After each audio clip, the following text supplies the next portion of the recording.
Hola, buenos días a todos. Unos minutos nada más en lo que se acaban de ingresar todas las personas a la sala del webinar. Ay, Dios.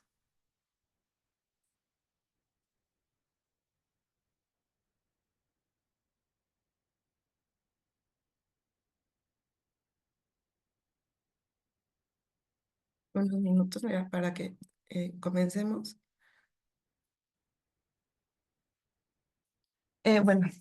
Buenos días a todos. Muchas gracias por acompañarnos en esta última masterclass, en esta serie, la primera serie de masterclass en rehabilitación vestibular que organiza Interacoustic Latams. Entonces, pues para mí, darle las gracias porque nos han estado acompañando y comentarles que aquí no termina todo. Vamos a tener, en 2 meses, vamos a seguir con las series de webinars, sobre todo de la parte vestibular.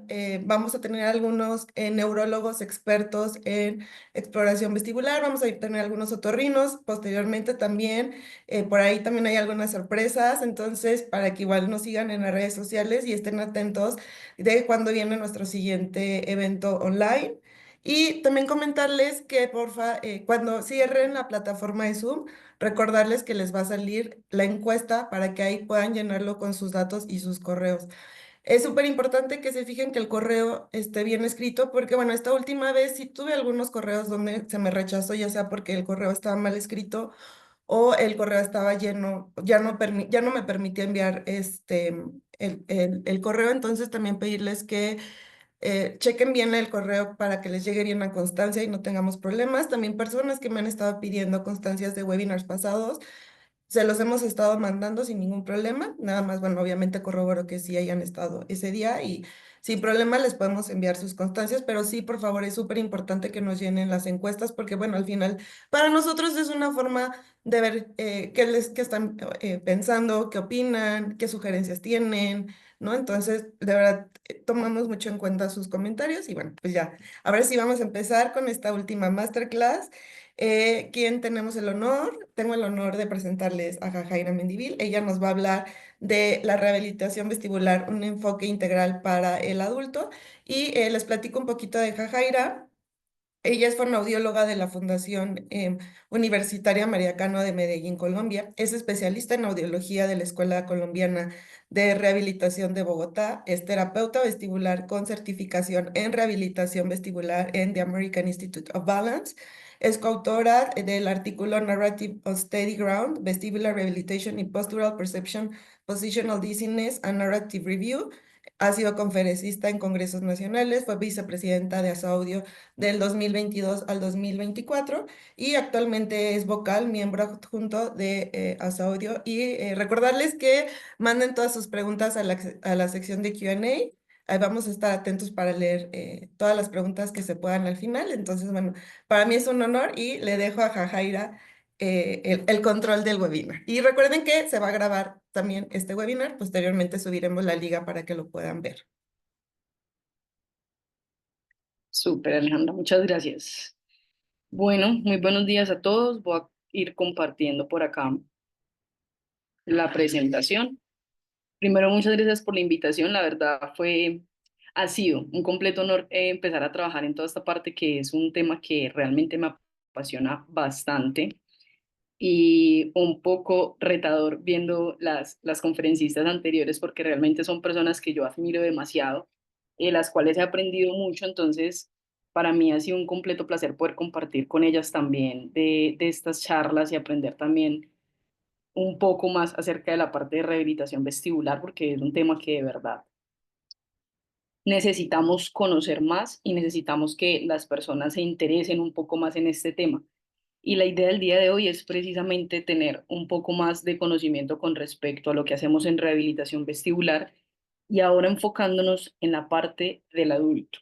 Este webinar me encantó desde el momento en que nos lo plantearon porque siento que se abarcó como todo lo que planteamos desde las bases, desde la parte de los niños, que sabemos que es un tema algo complejo para muchos de nosotros, y ahora vamos a ver la parte de los adultos en donde de pronto podemos estar un poquito más eh, como familiarizados con el tema.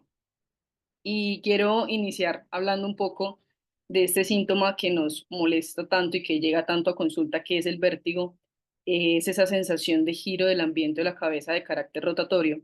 Y hay algo muy importante y es que uno de los primeros 10 motivos de consulta a nivel mundial es el vértigo. Entonces hablamos de que es una patología realmente que se presenta mucho a nivel mundial y por eso es tan importante poder conocer un poquito más del tema para también abordarlo y saber cómo hacer. Yo creo que en el área de audiología, nosotros desde que entramos en este mundo, de empezar a hacer exámenes y empezar a evaluar toda esta parte audiológica, vemos que una de las consultas que más nos llega en la parte de audiología es vértigo.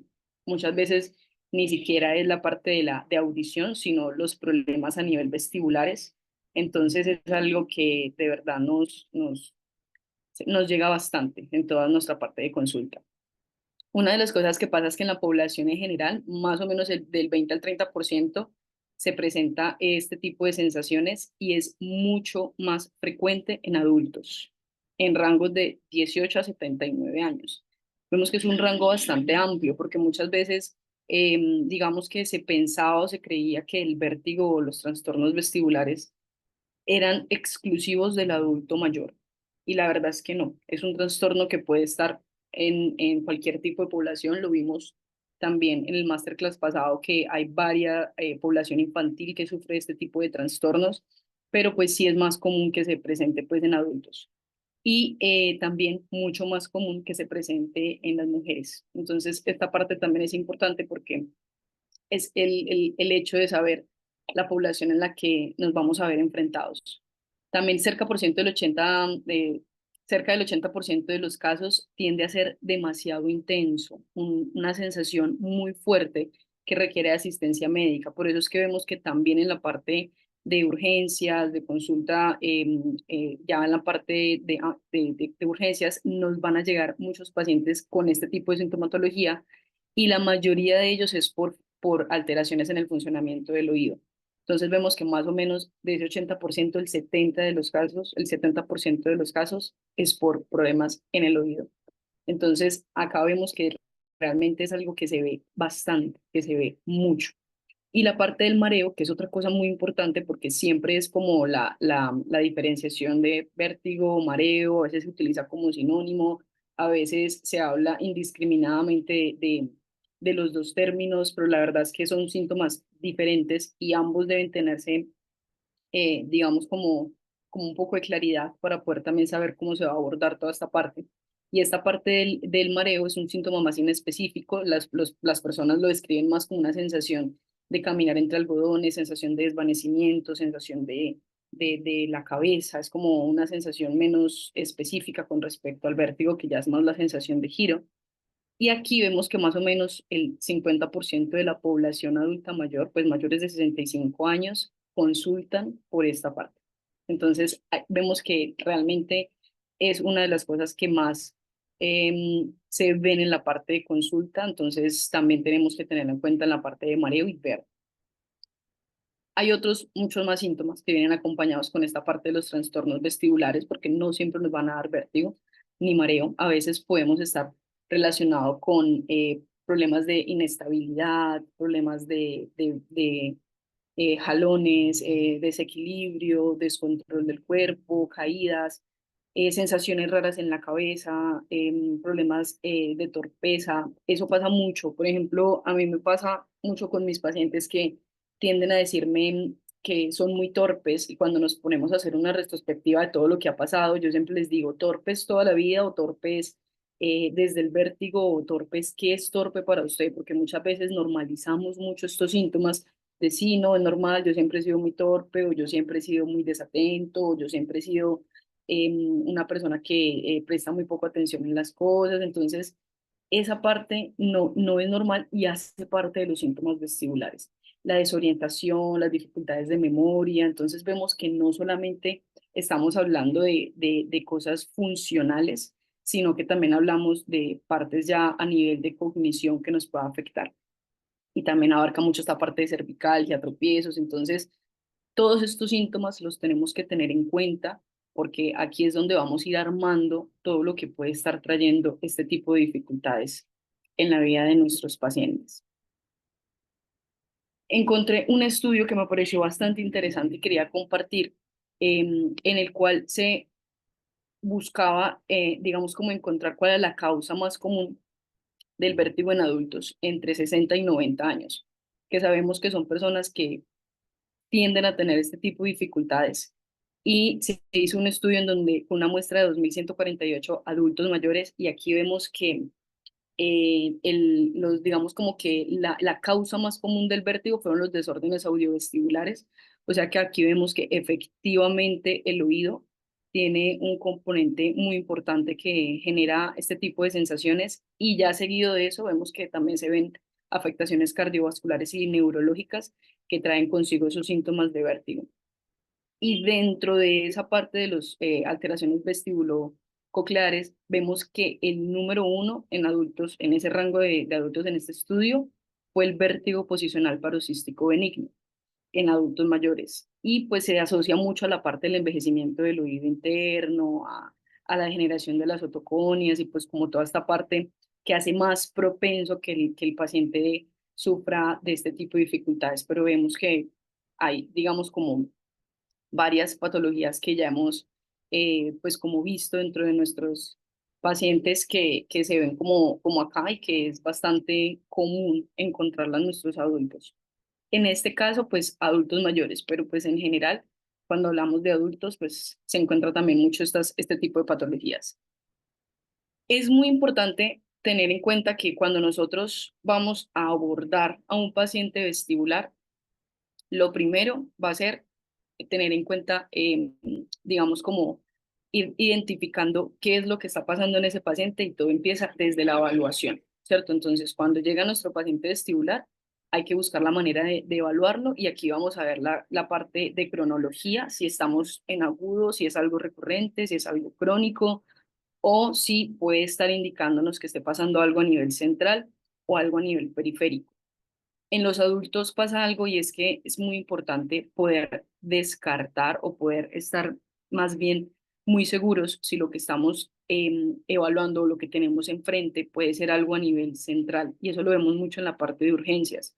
Hay muchos pacientes que consultan por vértigo en urgencias, y ahí es como se tiene que buscar la manera de saber si es algo periférico o algo central para poder darle pues un buen tratamiento. En esta parte encontramos que el vértigo periférico es mucho más común en un 85% de los casos, mientras que un 5% se puede evidenciar que es más en la parte de los vértigos centrales. Pero digamos que el vértigo periférico como tal puede que no genere como tanto daño en nuestro sistema, por decirlo así, o que nos genere una amenaza de que ya con esto nos vamos a morir o vamos a tener una discapacidad muy grande, pero para los pacientes que sufren esto les afecta muchísimo, muchísimo calidad de vida. Entonces puede que el vértigo no me mate, y es algo que yo le digo a mis pacientes porque ellos siempre son, pero esto me puedo morir, me puede dar algo en la cabeza, me puede, yo, pues que nos vamos a morir, tal vez no, pero sí va a afectar mucho nuestra calidad de vida, porque pues para nadie es un secreto que todos los movimientos que hacemos cuando tenemos este tipo de trastornos son bastante incómodos, y cada vez hacen que nos deterioremos y hagamos un montón de acomodaciones y tener conductas evitativas. Entonces nos afecta nuestra calidad de vida, ya no salimos, ya no nos movemos, ya mantenemos encerrados. Entonces no solo me afecta esa parte a nivel funcional, sino también la parte a nivel psicosocial, que realmente es muy, muy importante tenerla en cuenta. En esta parte del vértigo que les comentaba, es un motivo de consulta bastante frecuente en la parte de urgencias, y representa un 3.3 o 4% de consulta en este servicio. Entonces, lo que les decía, sí es digamos, como común encontrar este tipo de consultas en la parte de urgencias. Y acá hay algo importante, y es que tenemos que tener el diagnóstico diferencial, lo que les contaba de saber si es algo periférico o es algo a nivel central, porque la mayoría de las causas son benignas, pero hay un pequeño grupo de personas que puede ser, tener eventos cerebrovasculares, perdón, que pueden estar asociados a esta parte, y aquí en la parte de urgencias tenemos que buscar la manera de saber cuál es cuál. Es como cuando hablábamos en la parte del masterclass del vértigo en la infancia y la rehabilitación vestibular en niños, que veíamos que los niños tienen muy acompañado esta parte de la migraña con problemas vestibulares que viene muy de la mano.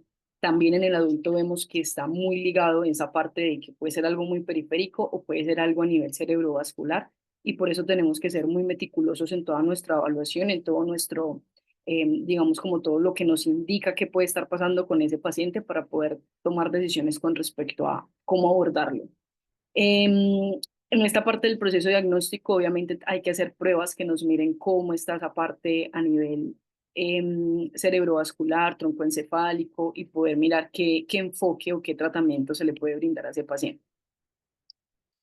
Entonces, desde la parte de evaluación, ¿cómo abordamos a un paciente que nos llega, un paciente adulto, que nos llega a consulta por un vértigo o por una sensación incontrolable de mareo, inestabilidad y demás?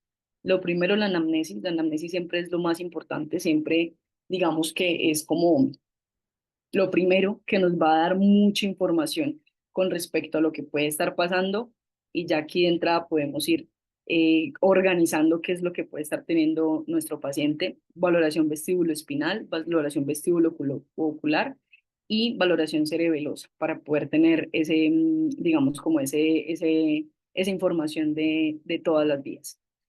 Para poder diferenciar esta parte de patología central, se implementó una herramienta muy útil llamado protocolo HINTS, que probablemente ya lo han escuchado. En esta parte lo que hace este protocolo es evaluar el test de impulso cefálico, el nistagmo, y hacer el test de SKEW, y nos va a mostrar cómo está esa información a nivel de desviación ocular oblicua, si se puede estar pensando que es algo a nivel central o si lo podemos enmarcar aquí a nivel periférico. Y aquí es algo muy importante por lo que les digo, muchas veces cuando es un vértigo así en agudo, que empieza muy fuerte, que tenemos esas sensaciones tan marcadas y tan incómodas, siempre hay que descartar esta parte de vértigo central o vértigo periférico.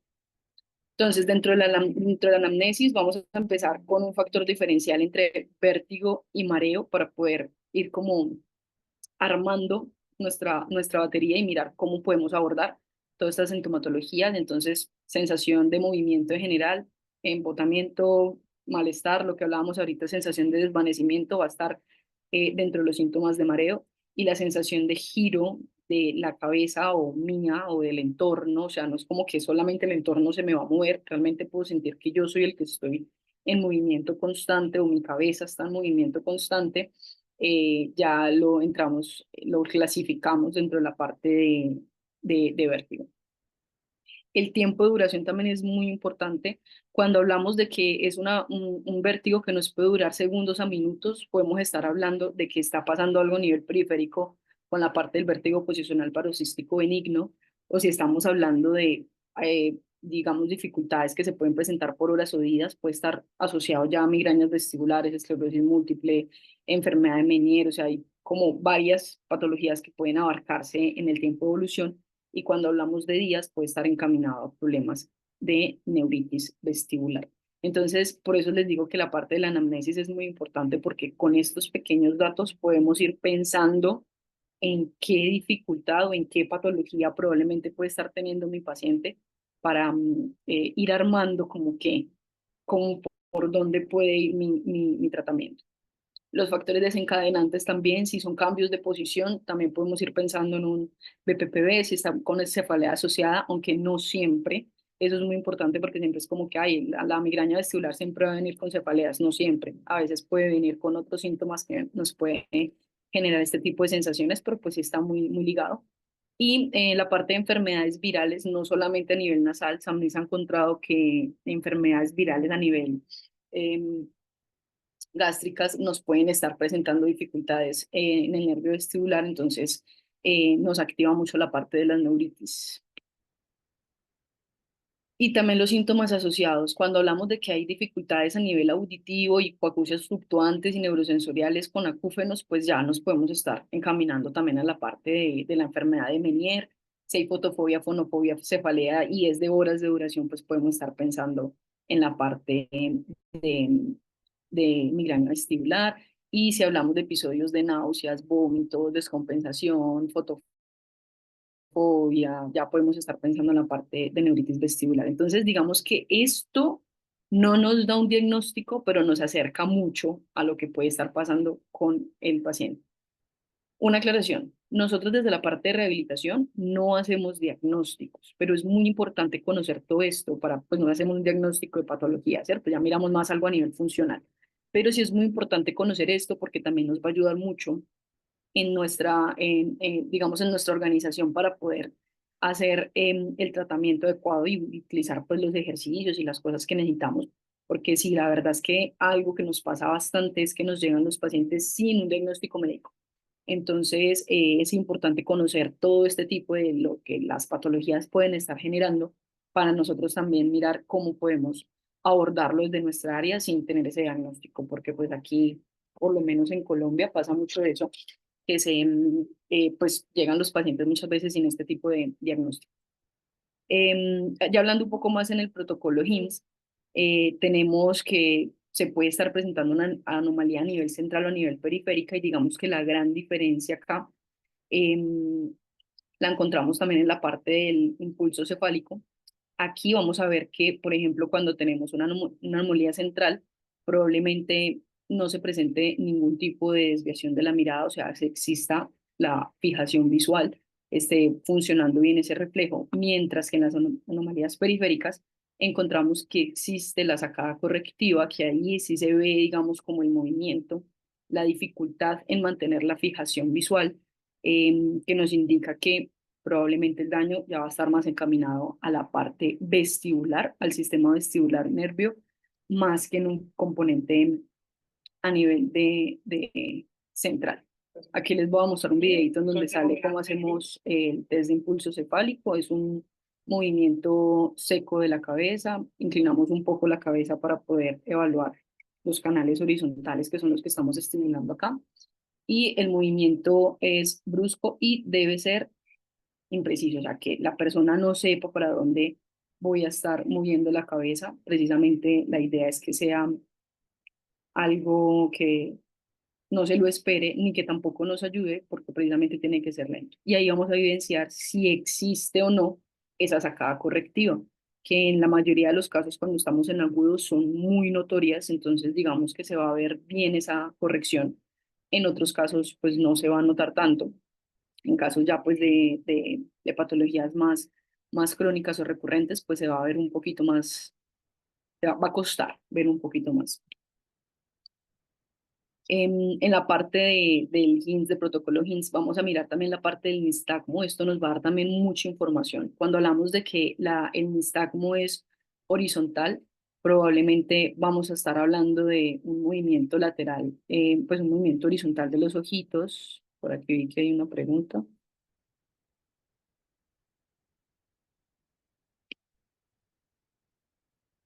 Ok, no era pregunta. Que cuando hablamos de la evaluación del nistagmo, vemos que puede presentarse de manera horizontal y ahí estamos, digamos, como pensando que probablemente sea una disfunción vestibular. Si encontramos un nistagmo vertical, eso ya sugiere unos problemas neurológicos y cuando es algo rotatorio, pues también puede estar encaminado a trastornos vestibulares. Entonces, digamos que también aquí podemos encontrar esa información con respecto a, al nistagmo, que nos puede dar también mucha información de qué patología podemos estar encontrando. Y aquí en la parte de valoración, pues yo en esta parte utilizo unas gafitas de frente precisamente para poder ver mejor los ojitos, porque sí también puede pasar que no sea tan notorio o que el paciente fije la mirada y lo importante aquí en la evaluación del nistagmo espontáneo es precisamente poder mirar cómo está esa parte del movimiento del ojito. Entonces, con las gafitas nos permite tener un poquito más de información, pero pues no es como que tengamos que utilizar unas gafas, ¿no? Aquí realmente podemos hacer la evaluación sin ningún tipo de herramienta, pero pues es una muy buena.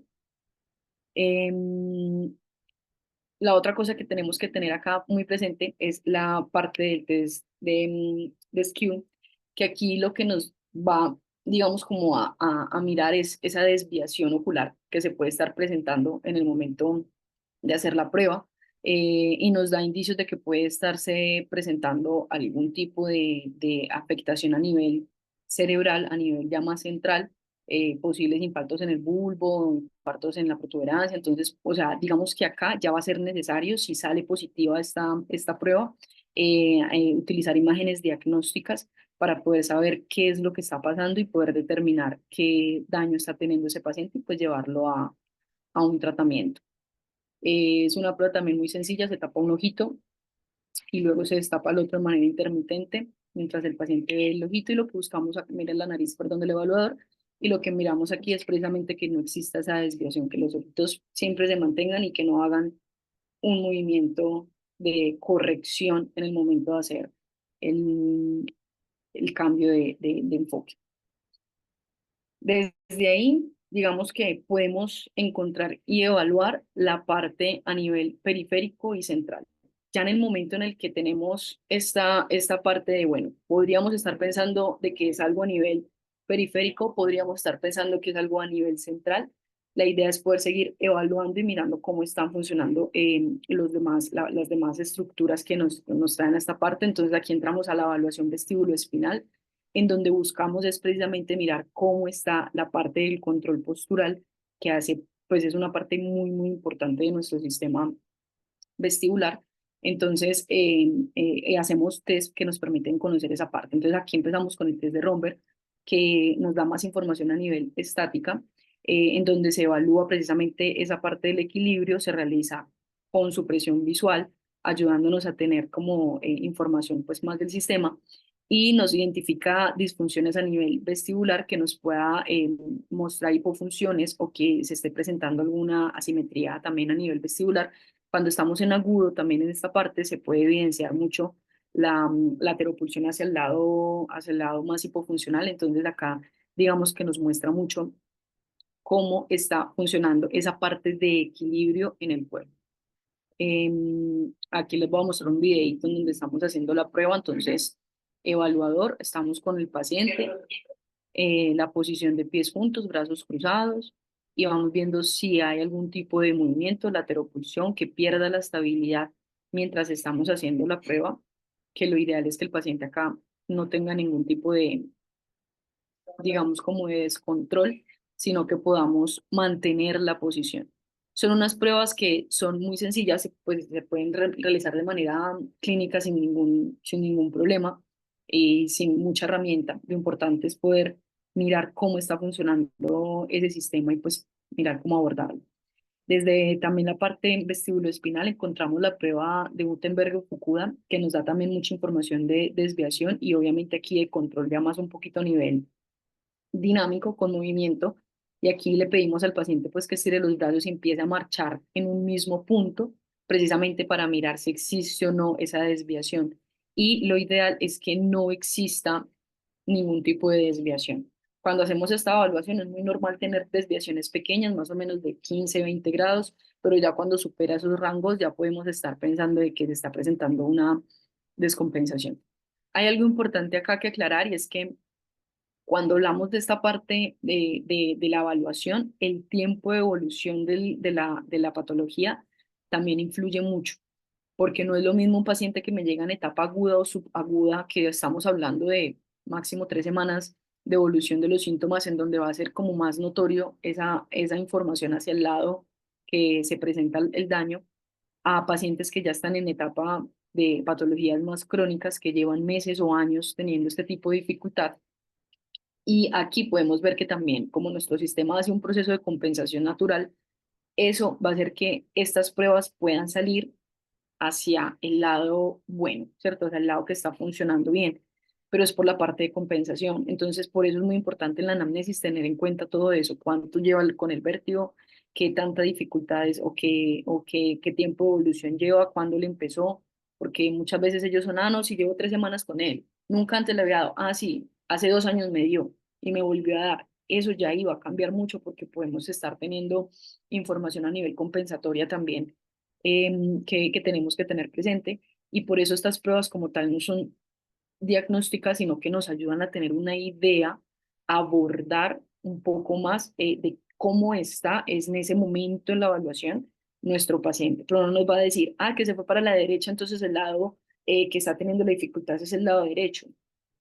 Puede que sí, puede que no. Lo importante es que se está yendo para ese lado y desde el área de rehabilitación tenemos que buscar la manera de que no exista tanto esa hipofunción, sino que logremos tener la estabilidad del cuerpo. Entonces acá en la prueba de Fukuda mantenemos una marcha constante, importante en la parte de la evaluación. Yo siempre cuando hablamos de esta parte les digo mucho a las personas que es importante darle seguridad al paciente porque obviamente son pruebas que se hacen también con ojos cerrados y pues nuestros pacientes vestibulares son muy de estar apoyados a nivel visual, a nivel propioceptivo. Entonces, es muy importante que cuando les hagamos estas pruebas, ellos sientan seguridad de que van a estar bien, de que no hay ninguna dificultad, pero no estarlos tocando, no estarlos como acomodándolos o dándoles alguna información a nivel táctil que pueda hacer que ellos modifiquen en algo, porque pues, la verdad es que con cosas muy simples se pueden estar acomodando. ¿Listo? Entonces, aquí vemos que hubo una desviación pequeñita, pero pues no es la gran cosa, pero pues son cosas que no encuentran en la parte de rehabilitación. Y la otra evaluación que hacemos es la prueba de Bansky-Weight, que ya es una prueba más de la parte dinámica. Y en esta prueba lo que hacemos es precisamente poner al paciente a caminar. Si es un lugar amplio, pues con una vez que haga la caminata, podemos como diferenciar esa parte. O si no, pues la idea es poderla repetir varias veces para ver si existe esa desviación con ojos abiertos y con ojos cerrados. Y aquí podemos ver también desviaciones muy marcadas en nuestros pacientes que se nos vayan muy en la parte de la lateropulsión o que nos hagan la estrellita o que nos hagan, digamos, como esa parte de jaloncitos de lateropulsiones y demás. Entonces, digamos que aquí ya abarcamos la parte de equilibrio estático dinámico. Hay otras pruebas, por ejemplo, la prueba de tándem, que es la posición de punta talón de los pies, que también se hace mucho, pero esa prueba lo ideal es no hacerla en adultos mayores de 65 años, porque ya es una prueba que, digamos, como que es más compleja para ellos, entonces no nos va, o sea, nos va a salir alterada. Entonces, como nos va a salir esa alteración, pues no va a ser como tan objetiva dentro de su subjetividad. Pero digamos que a grandes rasgos, en esta parte de evaluación ya podemos encontrar información importante con la que podemos trabajar. En la evaluación cerebelosa es muy importante aquí por lo que les hablaba de la parte de periférico y central. Tenemos que mirar cómo está esa parte de metría en los movimientos en la parte cerebelosa. Hay muchos pacientes, más que todos los adultos mayores, que ya empiezan a tener dificultades, que no necesariamente van a tener un accidente cerebrovascular, ni van a tener una afección pues como tal vascular, pero sí empezamos a tener problemas a nivel neurológicos que generan pues como dificultades más en la parte de coordinación, dificultades entonces como el Parkinson, el Alzheimer, la demencia. Todo eso va a hacer que este tipo de coordinaciones cueste mucho y pues también es algo que se debe tener en cuenta para poder trabajar y estimular. Y pues también si estamos en un adulto, relativamente un adulto joven, el hecho de que esto salga alterado también nos da indicio de que algo a nivel cerebeloso está fallando, entonces se prenden las alarmas también. En la parte de esta evaluación son ejercicios, son pruebas de coordinación, más que todo que nos muestran cómo estamos teniendo como esa información de que tenemos coordinación, seguimiento, como toda esta partecita a nivel de control. Entonces son pruebas muy sencillas que no nos cuestan ni un minuto hacerlas y nos van a dar también mucha información con respecto a cómo está esa parte central en nuestro paciente. Y hay otra parte importante acá, por ejemplo, cuando el paciente nos llega también por primera vez, y es que una de las cosas que podemos utilizar o de las herramientas que podemos usar también para tener un poquito más abarcado todos estos temas, es la maniobra de East-Holpike, en donde vamos a mirar o más bien descartar el vértigo posicional paroxístico benigno, que es uno de los más comunes y que digamos que se puede ver como esa dificultad que se presenta a nivel de canal posterior y que se presenta más que todo en el 85% de los casos de vértigo posicional. O sea, es el canal que más se afecta, por eso esa maniobra es como la que más se utilizan en la parte de evaluación. Em, También hacemos otras maniobras, no es como que única y exclusivamente vamos a evaluar this whole bike, pero digamos que en un acercamiento y en algo en donde vamos a ver el paciente así por primera vez, es una de las maniobras que por prácticamente obligación hay que hacerla para mirar si estamos hablando de este tipo de vértigo y pues inmediatamente hacer el tratamiento adecuado, que en este caso serían las maniobras de reposicionamiento. Entonces, en la maniobra de disolpa, giramos la cabeza del paciente 45 grados y se acuesta, dejándola caer para poder mirar todo el tiempo, estar pendiente del movimiento de los ojos, si existe o no movimiento de los ojos. Aquí también es muy importante, por ejemplo, yo aquí, digamos que por el video, estoy como muy al ladito del paciente, pero la verdad es que como cuando da ese tipo de vértigos, la sensación es muy fuerte, los pacientes no se quieren acostar. Entonces hay que darles mucha seguridad, lo que les decía ahorita, siempre cuando hacemos la parte de evaluación, hay que pensar mucho en cómo puedo darle la seguridad al paciente para poder que me dé las pruebas más claras posibles. Porque la verdad es que muchas veces ellos con el susto, con la dificultad, con el temor, modifican muchas de sus cosas y nos hacen difícil la evaluación. Y lo que buscamos acá es poder tener un poco más de información, de tener información más completa para también saber cómo vamos a ubicarnos y cómo vamos a trabajar en esta parte. Aquí hay un cuadrito, pues como resumen, perdón, de lo que se podría encontrar en un vértigo periférico o en un vértigo central, en donde nos dan características de aparición, duración, intensidad, síntomas vegetativos, otológicos, neurológicos, cómo sería el nistagmo, la evolución, factores desencadenantes.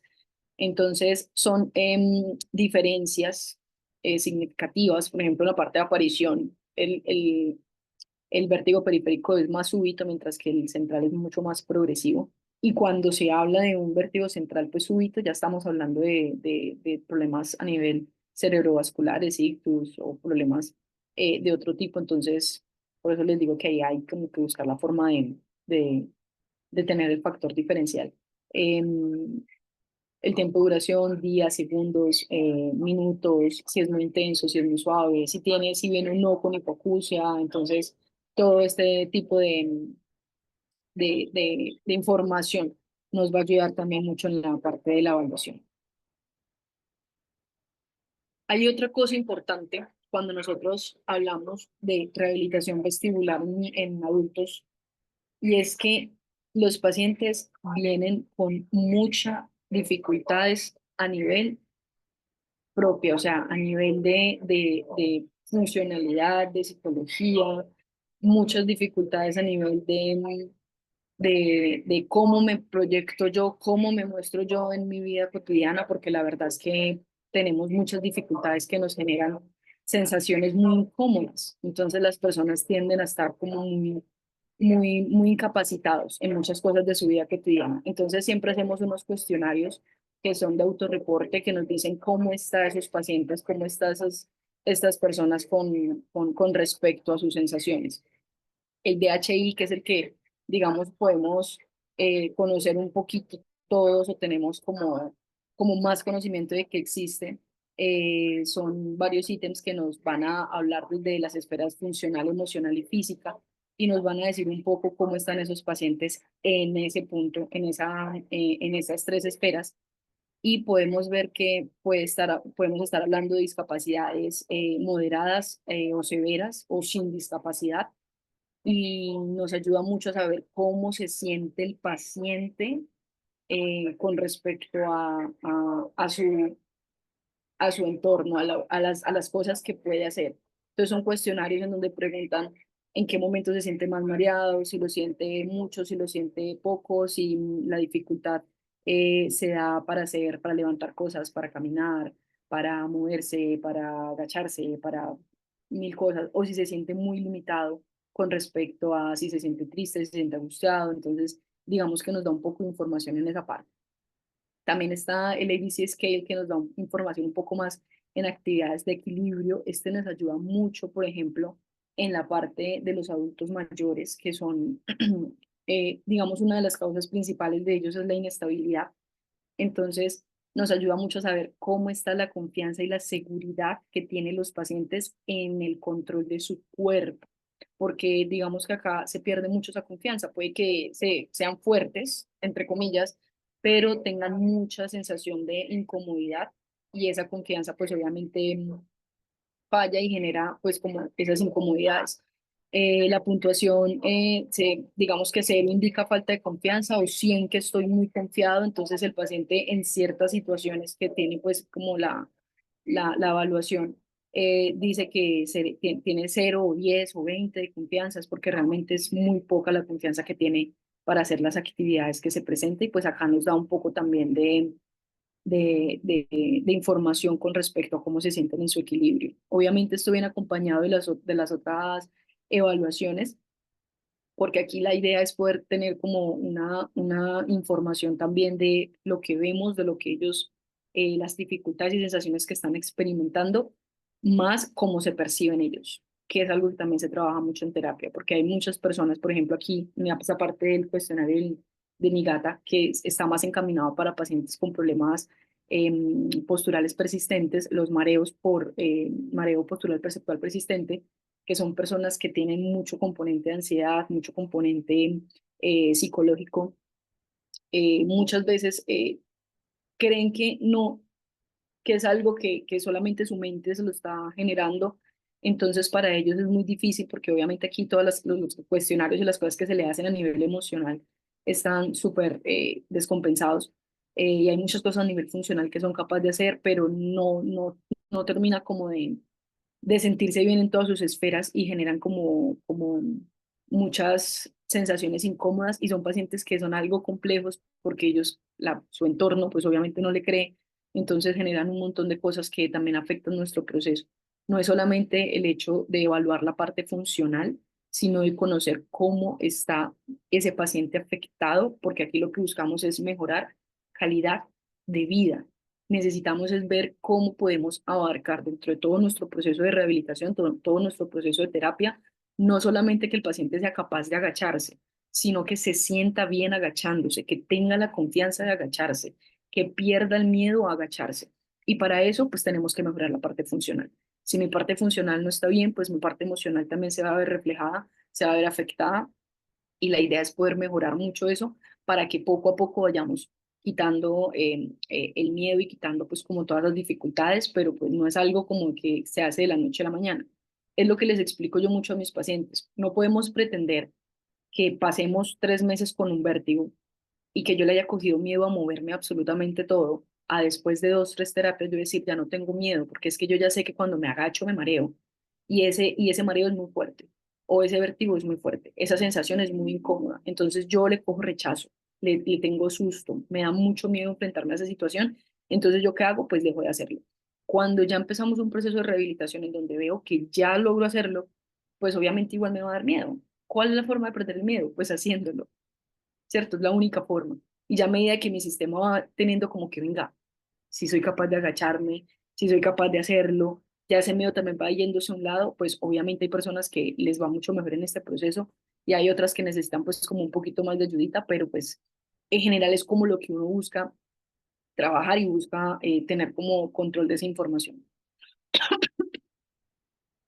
Ahora, en la parte de rehabilitación vestibular, nos llegan muchas cosas encaminadas pues como a tratar de trabajarlas y reforzarlas, pero las más comunes son estas 5 que están acá, que son el vértigo posicional paroxístico benigno o mareo residual, porque también puede llegar los dos, la neuritis vestibular, la migraña vestibular o cinetosis, presbivestibulopatías y el mareo postural perceptor persistente.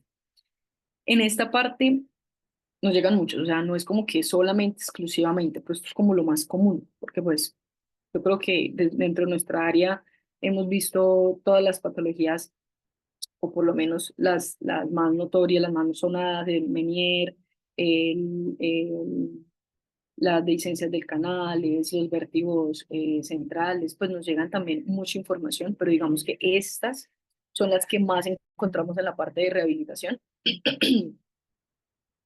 Y hablamos ya, entrando ya un poquito más en la parte de lo que es la rehabilitación vestibular, estamos hablando de que desde 1940 ya se habían desarrollado los primeros ejercicios que ayudaban a mejorar, a reducir estos síntomas de mareo provocados por el movimiento, de mareo y vértigo provocados por el movimiento.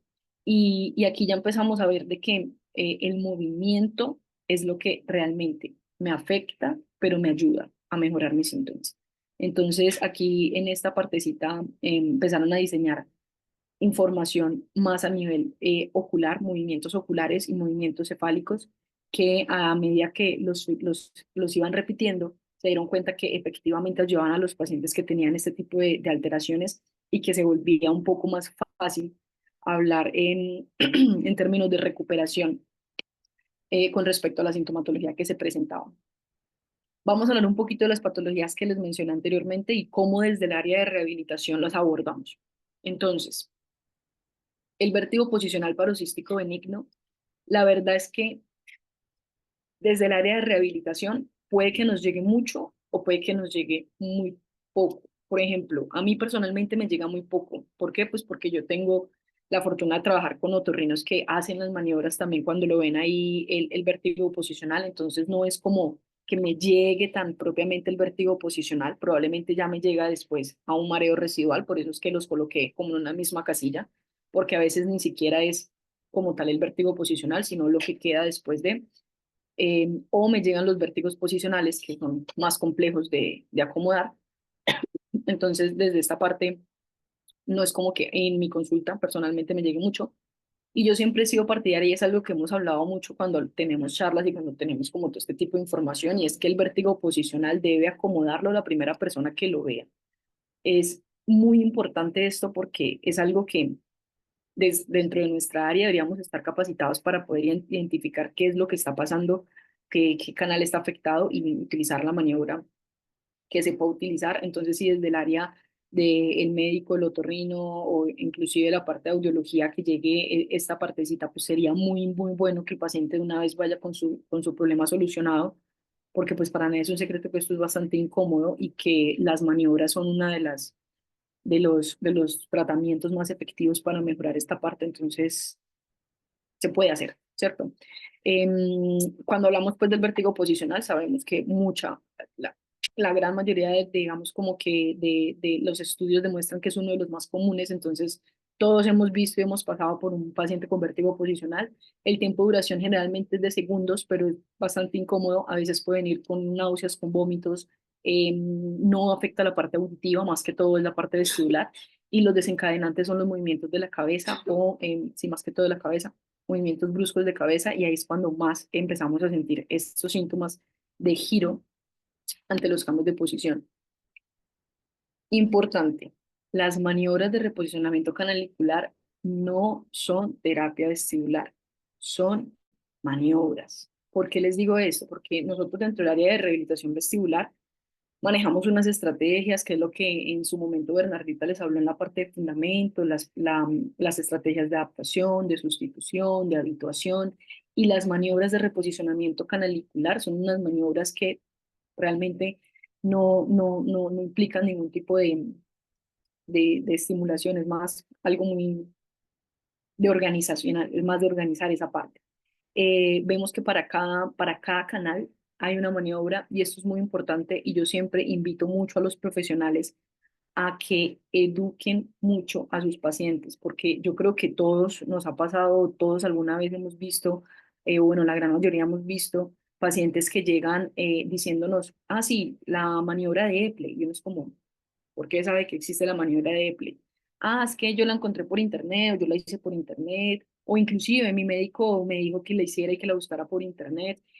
Y así como se pueden ver de manera tan fácil y sencilla de hacer la maniobra, realmente pueden existir dificultades mucho mayores que pueden traer consigo descompensaciones más grandes a nivel vestibular y luego acomodar esos cristales es un lío. Entonces sí es muy importante la educación al paciente, de no hagan esto en la casa, no lo hagan solos, o busquemos la manera de que se pueda hacer, pero de hacer bien, porque la verdad es que sí me pasa mucho a mí, sí me llega mucho eso, de pacientes que se ponen a hacer las maniobras o que el médico se las mandó a hacerlas en la casa y ahí es cuando llegan las del horizontales, porque se pueden hacer la de EPLE y se lo mandan para el canal horizontal y se vuelve un lío y ya después acomodar eso es muy complejo. Entonces, para cada canal hay varias maniobras. Las más comunes en el canal posterior son la de EPLE y la de Semont, en el canal anterior la de Jacobino, en el canal lateral encontramos Buffon y Lemper, Suma y Maya. Cada una de ellas se va a utilizar dependiendo de la necesidad del paciente y también de lo que usted o uno como rehabilitador le funcione mejor, porque es que aquí no es como que tengo que hacer Eple, tengo que hacer Semon, tengo que hacer Jacobino. Bueno, Jacobino sí porque es la única que hay del anterior, pero digamos que hay opciones y dentro de esas opciones podemos utilizar la que mejor creamos para nuestro paciente y la que nos funcione mejor, porque esto requiere obviamente de esa práctica de poder tener la, la maniobra bien ejecutada para que al paciente se le puedan acomodar los otolitos. ¿En qué sí trabajamos rehabilitación vestibular? Trabajamos rehabilitación vestibular en el mareo residual. Y el mareo residual es precisamente esa sensación subjetiva en la que la persona presenta mareos, sensación de inestabilidad, embotamientos, ya sensaciones más marcadas a la parte del mareo, con ausencia de signos clínicos de vértigo posicional paroxístico benigno. Entonces es ese paciente que generalmente llega con un vértigo posicional paroxístico benigno, que ya se le acomodaron los cristales, que ya está todo bien, pero se sigue mareando. Entonces hacemos la maniobra de Dis-Holpike y aquí encontramos que el paciente tiene cero nistagmos, tiene cero movimiento de ojitos, tiene ni siquiera náuseas, nada, todo bien, pero se sigue mareando. Entonces me dice, yo siento un vacío, yo siento que usted me acuesta y es como que me quiere dar, pero no me da. O yo siento que cuando estoy en mi cama acostado, me acuesto y me giro y es como esa sensación de seguir, como que no paré, como que mi sistema continúa. Y ahí ya hablamos de que es necesario empezar un proceso de rehabilitación. Generalmente esto ocurre en pacientes que llevan mucho tiempo con un vértigo posicional sin resolver. Por eso es que les decía yo al principio que cuando nos vemos enfrentados a este tipo de patologías es lo más conveniente reposicionarlo rápido para evitar llegar a la parte de rehabilitación.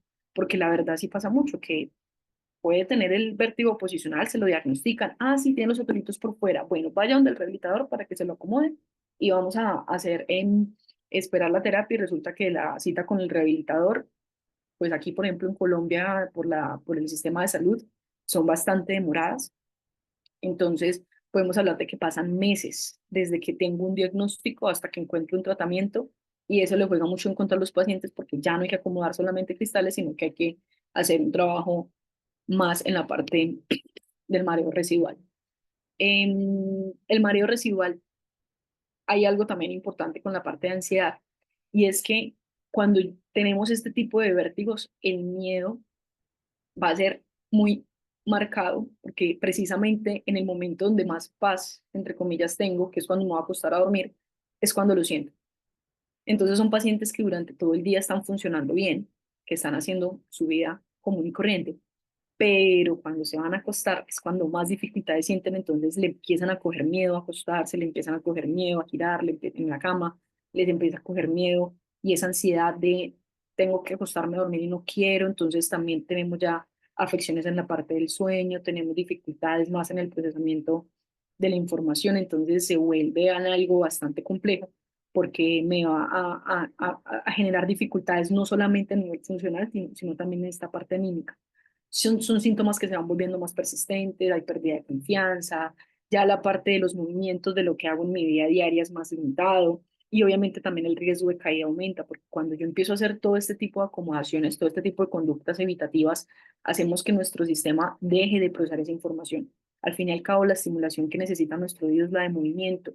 Entonces, en el momento en el que empiezo a quitarlo, ahí ya estoy haciendo que mi sistema deje de procesar esa información y cuando quiero moverme, pues no puedo. ¿Por qué? Porque empieza el síntoma. Entonces, otra vez el miedo, otra vez la pérdida de confianza, otra vez todo, y es un círculo vicioso, difícil de salir. Entonces, digamos que aquí esta parte de ansiedad también viene muy, muy relacionada con esta parte. Cuando tenemos ese tipo de mareo residual, tenemos que, digamos, desde la parte de rehabilitación, trabajarlo ya sea con estimulación como los ejercicios de Brandarov, que son ejercicios en la cama que nos ayudan mucho para esta parte, y ejercicios de habituación. Nos ayuda mucho en esta parte de recuperación del balance y integración sensorial y disminuyendo el riesgo de caída, que es lo que más buscamos en un proceso de rehabilitación vestibular. Estos ejercicios es lo que más se debería hacer en esta parte, ¿cierto? Porque lo que necesitamos en estos pacientes es que el sistema vuelva a procesar la información de movimiento como la procesaba antes. Y para eso tengo que hacer repeticiones. Tengo que acostarme, tengo que levantarme, tengo que agacharme, tengo que subir la cabeza una y otra vez, una y otra vez, una y otra vez. Por eso aquí las estrategias de habituación son las que más se utilizan. Y pues Brandaloff en casos en donde el paciente de pronto tenga algunas, desprendimiento pequeñito, que tenga todavía indicio de que algún residuo esté quedando por ahí. Y también nos ayuda mucho como para que el paciente también vaya teniendo más esa confianza de hacer las actividades en la cama y ser un poquito más fácil pues como su información.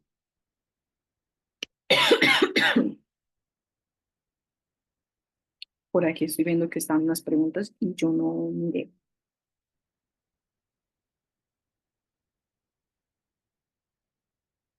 Mm, Dice, los cuestionarios con todos los pacientes, sí, generalmente a ver, lo ideal es hacerlo inmediatamente pues en consulta, pero generalmente se los mando a un correo electrónico perdón, al WhatsApp o a un correo para que me los devuelvan porque realmente el tiempo en consulta es muy pequeñito, pero se debería tener eso porque es como una información en donde yo puedo conocer el antes y el después de cómo empezamos mi proceso de rehabilitación y cómo terminamos el proceso de rehabilitación y si se mejora o no esas dificultades que se presentan. ¿Dónde puedo conseguir el cuestionario negativo y el ABC Scale? El ABC Scale sí lo tengo. Ahorita de pronto al correo electrónico, les voy a dejar al final el correo electrónico para que me puedan escribir y los podamos mandar. Protocolo de rehabilitación vestibular, la misma para todas las patologías con uno lo comparte. No, la rehabilitación vestibular, eso es algo que voy a hablar más adelante, es personalizada, individualizada y ahorita que estamos hablando de patologías, vamos a ver que tienen diferencias con respecto a las estrategias que utilizamos, porque no se va a rehabilitar igual, por ejemplo, este mareo residual con una neuritis o con una migraña vestibular. Son patologías diferentes y cada una va a tener dificultades diferentes por las cuales las estrategias que vamos a utilizar también van a ser diferentes. Por eso es que una de las cosas también que pasan mucho, que yo creo que también a todos nos ha pasado, o también dentro de nuestra práctica clínica, vemos mucho que les entregan las hojitas con los ejercicios de venga, hágalos en la casa y trabájelos, y que son unos ejercicios muy genéricos, en donde hay un montón de estimulación visual, ejercicios de equilibrio, ejercicios de habituación, y esa partecita pasa mucho de que como es tan general, no me está permitiendo hacer el enfoque que necesita cada patología. Por lo que les decía, no es lo mismo un mareo residual a lo que tengo que trabajar en neuritis. Entonces va a variar mucho en esa parte. Esa sensación de parece que me va a dar algo o sigo como mareado, pero ya no es lo sentía al principio, podría estar influyendo la betadistina que les formularon teniendo BPPV. Pues es que, a ver, el medicamento, acá empezamos con la guerra que siempre tenemos los rehabilitadores con la parte del medicamento y más con el vértigo posicional. O sea, el vértigo posicional sabemos que no necesita ningún tipo de medicamento. Entonces, eh, no debería estar primero tomando eso, sino haciendo ya el proceso de reacomodación de los otolitos. Podría estar influyendo un poco, pero digamos que en el momento en el que ya se acomodan los cristales y que ya no tenemos que estar tomando pues medicamentos para esa parte, ya no debería estar teniendo como ningún indicio. De todos modos, si se presenta esa información y la betaistina está tomándose, igual hay que trabajar la habituación. O sea, es mejor pecar por exceso que por defecto y en este caso en este caso sí es bueno tener esa parte trabajada, porque sí puede ser o no. En síndrome de Meniere, no en rehabilitación específica. En el síndrome de Meniere sí se trabaja. O sea, en todos va a tener una rehabilitación específica, no solamente en el síndrome de Meniere.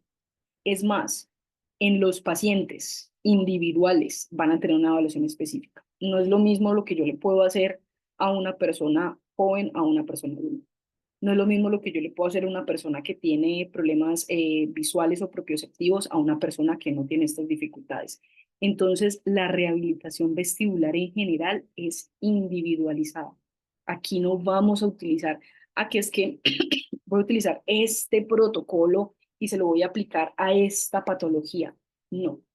Aquí lo que hacemos es dentro de nuestra evaluación mirar qué dificultades está teniendo la persona y trabajar sobre esas dificultades con ejercicios, utilizando el conocimiento que tenemos, que son estas estrategias de adaptación, habituación, sustitución, juntándolas o trabajándolas para que el paciente logre mejorar esas dificultades que se está presentando.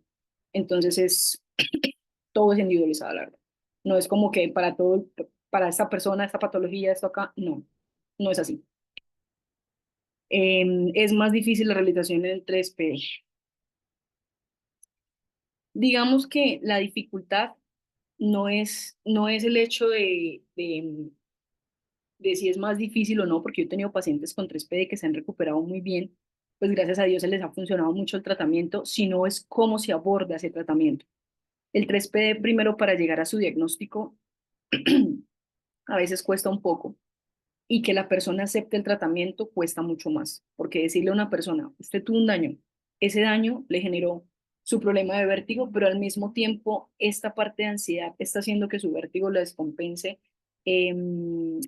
Tiene que tener un tratamiento no solamente terapéutico a nivel funcional con rehabilitación vestibular, sino también meterle la parte de psicología y probablemente tomar medicamentos psiquiátricos. Para el paciente es muy duro. Entonces, como que le estoy diciendo, sí, efectivamente su mareo usted se lo crea. Eso es lo que ellos entienden. Su mareo se lo crearon ustedes ahí en su mente. Tenemos entonces que buscar que ya su mente no lo procese, que no lo tenga ahí, que le saque usted y no piense más en eso. Y la verdad es que no, una parte compleja que ya vamos a hablar más adelante de ella, pero pues que sí, tenemos como que abordar de manera muy completa el mareo por el 3P. Algún régimen alimenticio. Esto me lo preguntan mucho los pacientes porque digamos que en internet se encuentra mucho esa parte de tienen que disminuir el consumo de sodio, tienen que disminuir la cafeína o eliminarla, tienen que tomar más agua y todo depende de las dificultades que tengan. Por ejemplo, una persona con un vértigo posicional paroxístico benigno, ¿de qué me sirve bajarle los niveles de sodio? Pues no está asociado con nada. O una persona que tenga una neuritis vestibular, pues no es como que tengamos que hacer modificaciones en la parte de alimentación. Lo que yo sí les recomiendo, por ejemplo, a las personas con migraña es buscar esos detonantes, porque no todos les va a afectar la migraña. Hay personas que tienen migraña vestibular y el café antes les ayuda. Disminuir en el Menier, por ejemplo, sí, como disminuir esa parte del consumo de sodio, pero tampoco es como que todos los Menier, todas las migrañas tengan que hacer esas acomodaciones. Entonces digo que es como muy individualizado, porque sí es como más la autoevaluación de qué me puede estar generando esa crisis y poder trabajarlo. Pero la mayoría de los pacientes no les digo, pues si no me lo preguntan tampoco es como que tienen que disminuir.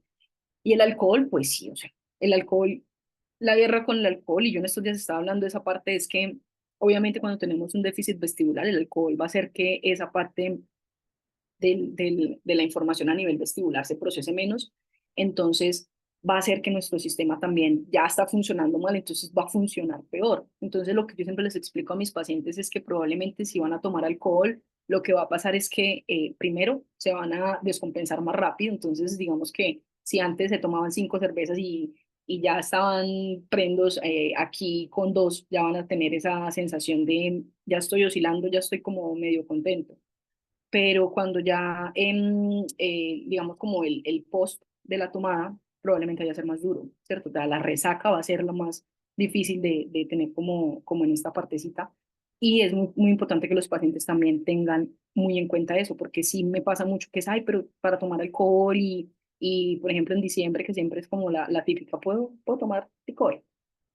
Usted realmente puede hacer lo que quiera, siempre y cuando no se exceda, porque es que eso es lo que yo siempre les digo a ellos. El problema que tenemos nosotros es que nos excedemos.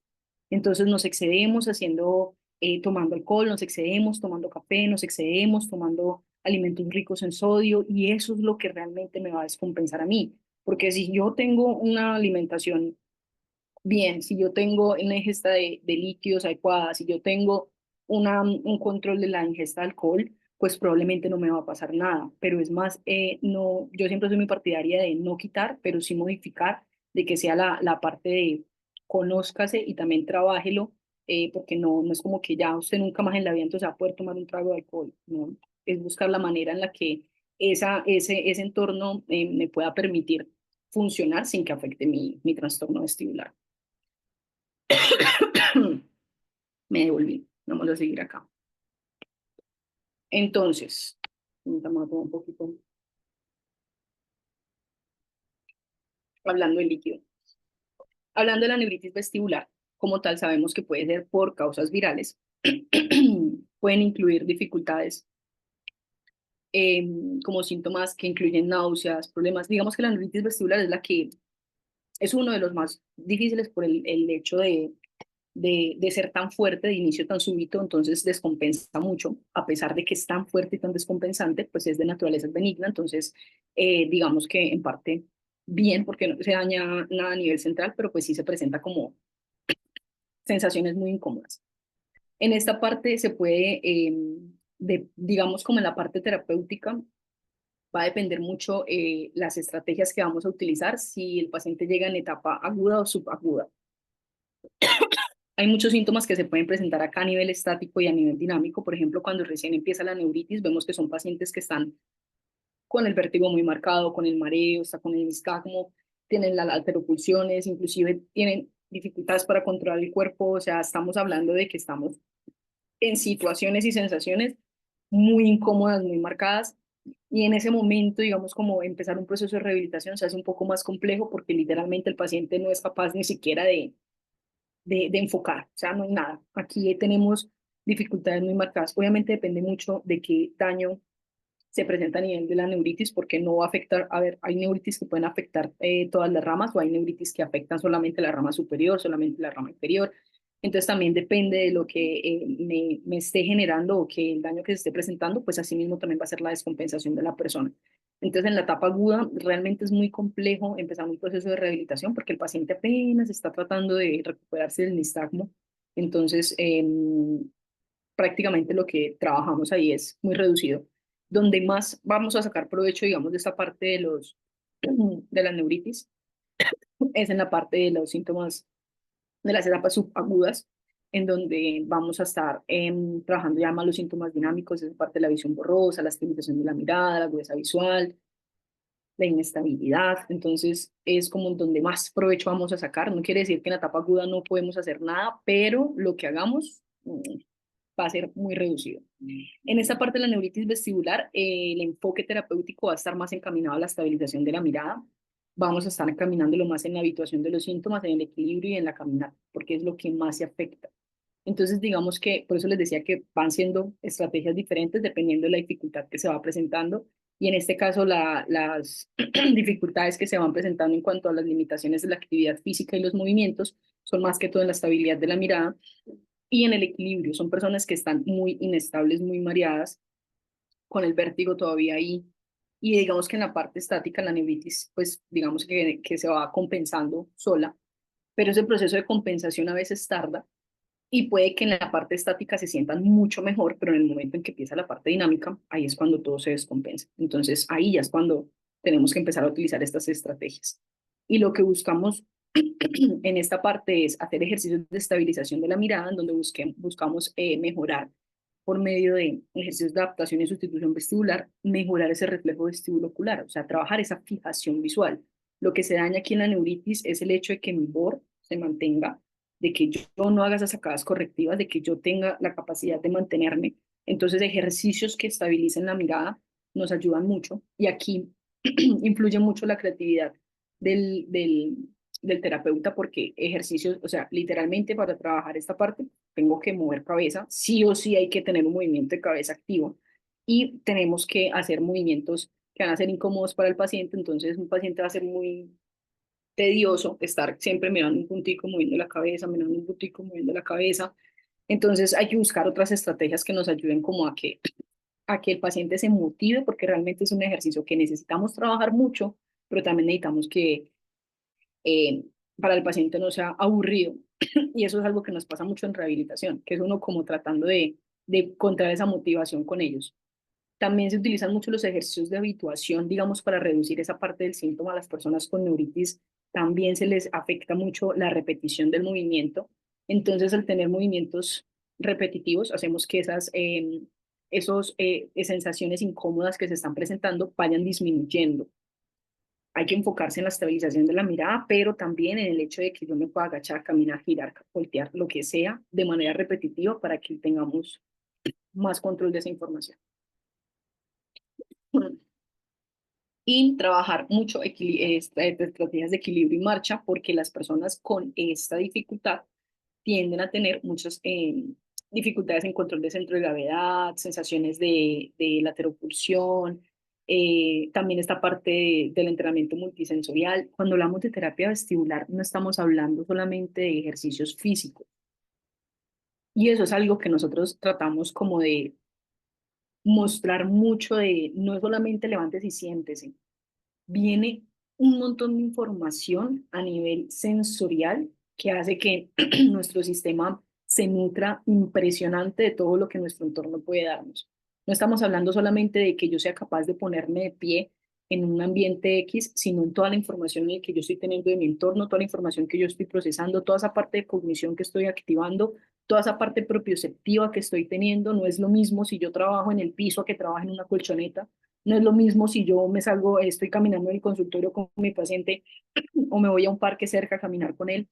Son muy diferentes ese tipo de estímulos y es muy diferente lo que siente el paciente estando en un lugar cerrado, un lugar abierto.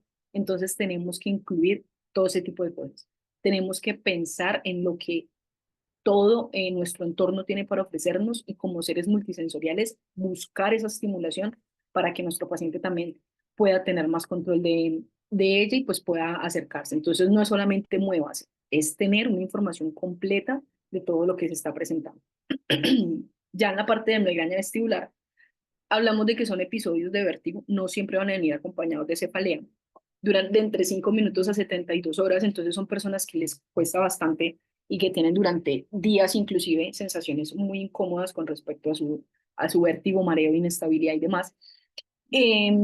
Requieren de al menos 5 episodios de vértigo para poder ser catalogado como migraña vestibular, porque muchas veces la migraña pues viene sin estos síntomas y vemos que también hay una predisposición genética. Si ya en nuestra familia alguien ha sufrido de migraña, como tal migraña, o si yo sufro de migraña, muy probablemente tenga migraña vestibular, ¿cierto? Es como que van por el mismo camino.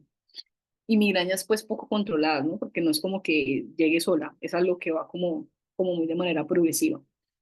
En la migraña vestibular pasa algo y es que los pacientes tienden a tener síntomas muy incómodos, sensibilidades al movimiento, dolores de cabeza, auras visuales, fotofobia, fonofobia, vértigo inducido por movimientos de cabeza, vértigos posicionales, espontáneos. Estoy de la nada y empiezo a sentirme incómoda, mareos por movimiento, o sea, son personas que son muy, muy, muy sensibles, muy sensibles. Entonces, en estos pacientes, por ejemplo, ahorita que me hacían la pregunta de si trabaja lo mismo, no, yo no puedo poner a un paciente como estos a hacer movimientos muy bruscos de cabeza o ponerlos a hacer movimientos con información visual muy cambiante o con información visual muy brusca, porque probablemente lo que va a generar es, primero, un malestar horrible y segundo, un rechazo al proceso.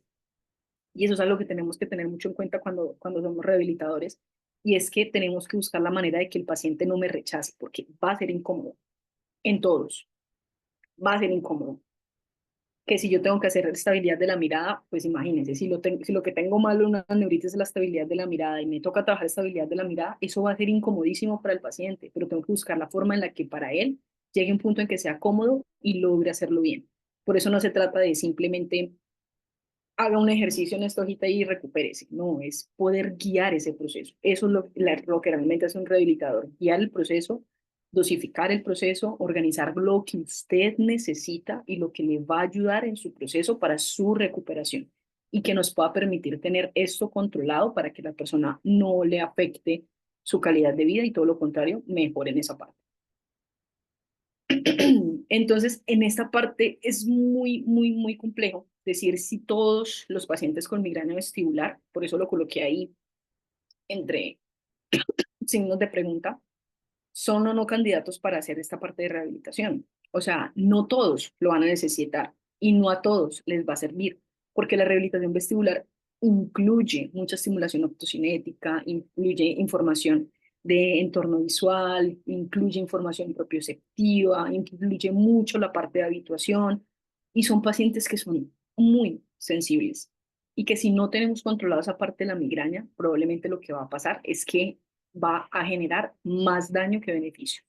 Entonces, en esta parte tenemos que tener un trabajo muy en conjunto con el médico, con el otoneurólogo o con el neurólogo o con el otorrino que esté tratándolo, porque necesitamos compensar muchos esos síntomas de migraña, necesitamos compensar muchas esas dificultades, porque en la parte de rehabilitación esto puede molestar. Los tiempos de exposición deben ser muy reducidos. Son personas que no toleran información durante tanto tiempo. Entonces tenemos muchas limitaciones en la parte de la rehabilitación. Ojo, no es imposible, es muy posible, pero va a ser más complejo por el hecho de que son personas muy sensibles y como tal la patología tiene que estar expuesta a información que es muy compleja. Entonces, tiene que tratarse pues, con el debido respeto y cuidado y no todo el mundo va a necesitar rehabilitación. Me volví.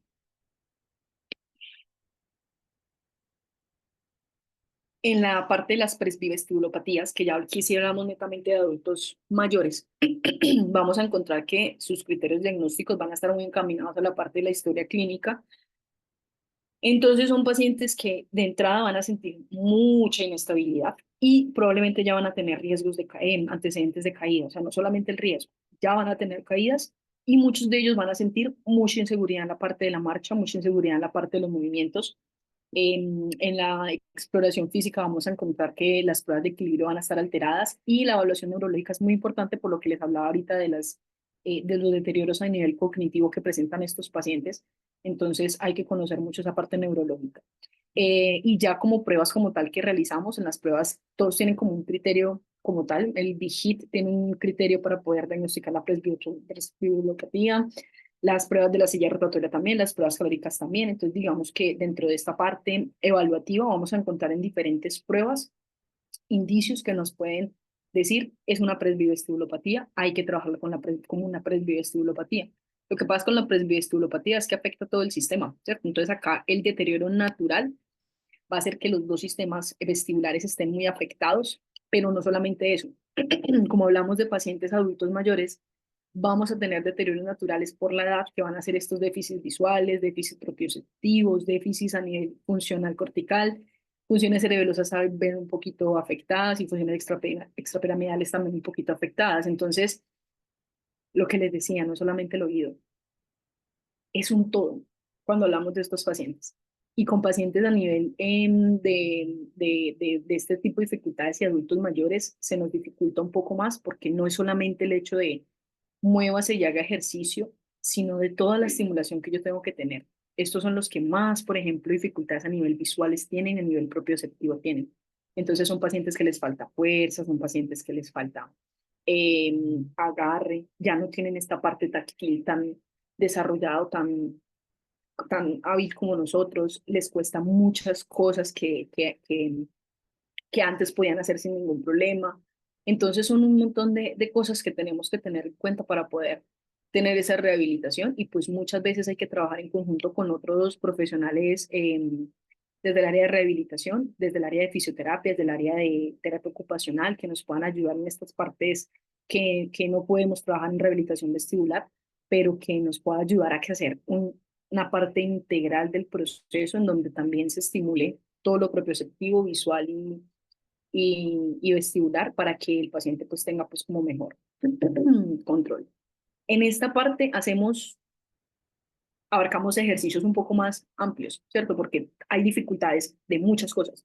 Entonces, como hay dificultades de tantas cosas, vamos a encontrar ejercicios vestibuloculomotores, ejercicios vestibuloespinales, cerebelosos, tarea doble. Aquí es algo muy importante y es que en la parte de, que les decía yo que como los dos sistemas están deteriorados, lo que tenemos que buscar es también utilizar lo otro que tenemos, porque en sí el oído va a estar muy deteriorado. Entonces, y las otras estructuras también. Entonces, tenemos que buscar la manera de compensar dentro de lo que tenemos, con lo que tenemos, sea a nivel vestíbulo ocular o sea a nivel vestíbulo espinal o a nivel táctil y demás, cómo podemos hacer que ese paciente se desenvuelva en su ambiente sin que tenga tanta dificultad. Entonces, es un trabajo realmente arduo porque pues, es una vestilopatía bilateral, ya tenemos dificultades en los dos. Entonces, es como que tenemos que organizarnos un poquito mejor. Y aquí sí o sí hay que meter actividades cognitivas. Cuando tenemos pacientes de la tercera edad, vemos muchos estos deterioros, mucho, mucho, mucho. Así como hay unos que son súper atentos, que son súper conversadores, que tienen muy bien esa parte, hay otros que no. Entonces, esa parte cognitiva al final es lo que nos va a ayudar mucho. Y aquí también hay una parte importante porque la presbioestulopatía generalmente viene también con la parte de presbiacusia. Y en la parte de presbiacusia, desde el área de audiología, obviamente también tenemos que tenerlo en cuenta y es que los pacientes que tienen este tipo de dificultades deben estar amplificados. No hablemos solamente de adultos mayores, pérdidas auditivas. Si yo tengo un deterioro auditivo y tengo una patología vestibular, hay que trabajarlos los dos de manera independiente. Eso es importante, porque todo el mundo, no, que es que las terapias entonces me ayudan para escuchar. No, las vestibulares no. Que es que yo me coloco el audífono y automáticamente se me va a quitar el vértigo, el desequilibrio. No, son cosas diferentes y las dos hay que abarcarlas de manera diferente. En esta parte los audífonos no me van a ayudar a equilibrar mi cuerpo, ni a quitarme el vértigo, ni a quitarme las sensaciones incómodas, pero me van a ayudar mucho en mi parte de retroalimentación auditiva, que es lo que yo más necesito para activar mi parte cognitiva. Al final, todo esto llega acá. Todo lo que trabajamos en rehabilitación vestibular va a tener procesos centrales grandes que necesitamos que estén activos y que necesitamos que estén con mucha información con respecto a mi entorno y todo lo que podamos presentar. Una de las cosas que hablábamos en la clase de fundamentos que nos dictó Bernardita, que nos estaba contando, nos decía la importancia de ese sistema auditivo, que muchas veces siempre tenemos como el sistema vestibular, el sistema del equilibrio, ojos, oídos, cuerpo, visual, propioceptivo, vestibular, y se nos olvida que esa parte auditiva también está y que esa parte auditiva es importante tenerla en cuenta porque al final es lo que nos va a ayudar y nos va a tener mucha conexión a nivel de mi ubicación espacial en el entorno. Entonces, esa parte es importante y es muy importante que también tengamos eso con nuestros adultos mayores. Si vemos que tienen pérdida auditiva, hay que sugerirles el audífono, hay que buscar la manera que lo tengan y hay que buscar la manera de que lo usen, ¿cierto? Porque ya sabemos que no es tan fácil, siempre hay mucho prejuicio en esa parte. Entonces, acá esa partecita también hay que abarcar. 3P. Con mi suspiro lo dije todo. El mareo postural perceptual persistente es una de las patologías que ya lo miramos acá en las preguntas, en los comentarios. Es difícil su manejo por el hecho de que tiene implicaciones no solamente a nivel funcional, sino implicaciones a nivel psicológico que afectan mucho. Son mareos, inestabilidades, sensaciones incómodas, no necesariamente es vértigo. Las personas que sufren este tipo de patología sienten más es mareo, la sensación de desorientación, inestabilidad, dificultad para mantener el equilibrio, dificultades para enfocar, sienten muchas sensaciones muy ilusorias de movimiento, sensaciones muy incómodas de nuestro ambiente. Es bastante complejo, que tienden a tener muchas cosas que uno a veces muy difícil para ellos inclusive entenderlo, explicarlo y cómo llegar a entender el por qué pasa eso. Y cuando hablamos de los mareos por perceptuales persistentes, pues es algo complejo. Como les decía, no es solamente un problema a nivel psicológico o no es solamente un problema a nivel vestibular. Siempre se cree que es que la ansiedad es lo que me trae el vértigo y que eso es lo que me descompensa. A ver, la ansiedad sí puede traer mareos, la ansiedad sí puede venir con problemas de dificultades de ataques de pánico, dificultades de mareos así constantes, pero generalmente el 3PD se habla de que primero se presenta un trastorno vestibular, es una dificultad vestibular antes, o me dio un vértigo, o me dio un mareo que afectó mi oído, o me afectó algo a nivel vestibular, y eso se junta con la ansiedad y se vuelve un caos. No se trata de una dificultad que sea inmediata, no es como que hoy me dio el vértigo y mañana ya tengo el 3PD, ¿no? Es algo que más o menos se demora entre unos 3 meses. ¿A eso qué quiero decir? Que, por ejemplo, si yo tengo una neuritis vestibular maltratada o una neuritis vestibular que no le presté atención porque pues realmente fue algo muy pequeño, pero que me descompensó y ya empiezo a sentir unos síntomas incómodos y empiezo a tener cosas y empiezo a sentir, y ya cuando pasan los días, pasan los meses y ya llevo mucho tiempo con esto, es muy normal que esa neuritis que inicialmente era un vértigo rotatorio que me generaba este tipo de sensaciones se convierta en algo, en un mareo permanente y que ya ahora todo el tiempo 24/7 yo me esté sintiendo mareada y que cuando camino, cuando haga ciertas cosas, pues pueda sentir el vértigo. Entonces puede venir acompañado realmente de cualquier patología vestibular que me genere como esa dificultad y que me genere esas sensaciones tan incómodas que pasan con el 3PD. No es un trastorno netamente psiquiátrico, eso es muy importante. Es un trastorno vestibular funcional crónico. Y eso es una cosa importante. No se trata de una afección estructural, o sea, no se me dañó el nervio, no, no se me dañó, no se me salieron los otolitos, no. Eso no es el mareo postural perceptual persistente. Es el hecho de que esos movimientos, esa enfermedad, sí, pues, o sea, cuando yo tengo la neuritis o cuando tengo el mareo, el BPPV, puedo desarrollar un 3PD por el hecho de que no se solucionaron mis síntomas, de que no estoy acorde, que no estoy bien con lo que me pasó, que eso se me descontroló, no tuve un buen manejo y ahí es cuando empieza la ansiedad a atacar, ahí es cuando empiezo a sentirlo de manera permanente, y es cuando empiezo a tener dificultades. Y el tratamiento, por eso les decía yo, no es un tratamiento tan simple porque requiere de un buen diagnóstico y buscar la forma de trabajarlo en conjunto. ¿Listo? Los ejercicios que trabajamos en rehabilitación vestibular para el 3P se deben estar encaminados a la adaptación de sus necesidades, como no es se deben diferenciar pues de los trastornos estructurales, entonces no es como que tengo que trabajar netamente el boro, tengo que trabajar netamente habituación, o tengo que trabajar, generalmente sí nos toca trabajar mucho la parte de habituación, nos toca hacer mucha estimulación visual, más que todo porque como es una sensación permanente, literalmente estos pacientes se marean con nada. Están sentados, hicieron esto y ya se marearon. Es una sacada ahí mismo, se marean, empiezan a sentir dificultades. Entonces es buscar, por eso les digo yo que es muy importante en la parte de evaluación, mirar lo que está presentando dificultades y enfocarse en eso. No es solamente, ay, tiene un 3PD, entonces le voy a trabajar toda la estimulación visual. No, ese 3PD qué le está afectando a mi paciente, porque puede que le esté afectando la parte visual, como puede que le esté afectando la parte de equilibrio, como puede que le esté afectando la tolerancia al movimiento. Entonces, asimismo, ir abarcando los ejercicios que necesito con esta parte. Y lo que les decía ahorita, cuando estaba contestando las preguntas, es que el programa de rehabilitación, los programas de rehabilitación vestibular deben ser individualizados. Se debe realizar en base a la función de la evaluación del paciente. Dentro de la evaluación que nosotros hacemos, y es algo que yo siempre trato de explicarle a las personas que están, que me piden asesorías o que estamos capacitándonos en el área, es que todo el tiempo tenemos que saber qué siente el paciente y reportarlo. Que hay, que me dio una presioncita aquí, que me dio un jalón acá, que es que sentí que el cuerpo me jaló para aquí, que es que haciendo eso yo siento que estoy oscilando, que es que haciendo eso yo siento que está borroso, que es que haciendo esto yo siento. Todas esas sensaciones es lo que realmente vamos a trabajar en la parte de rehabilitación. ¿A que eso me lo está causando un deterioro del nervio? Perfecto. Ubico mis ejercicios para trabajar esa parte del nervio, pero lo que yo necesito trabajar son los síntomas que me está trayendo esa dificultad.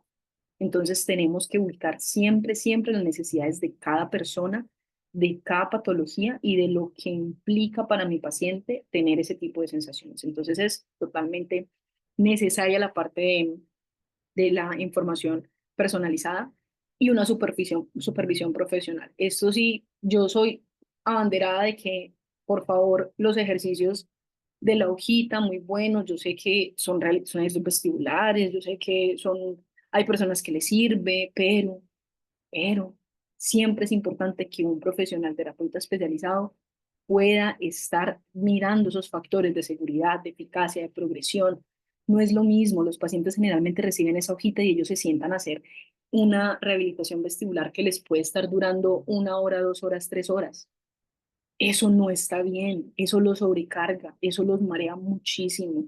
Ellos creen que tienen que hacer todos los ejercicios, ellos creen que tienen que hacer toda esa información de una vez, o a veces son informaciones que necesitan y que los están mareando y no la hago porque eso me marea, entonces me quedo en lo fácil. Y no es así.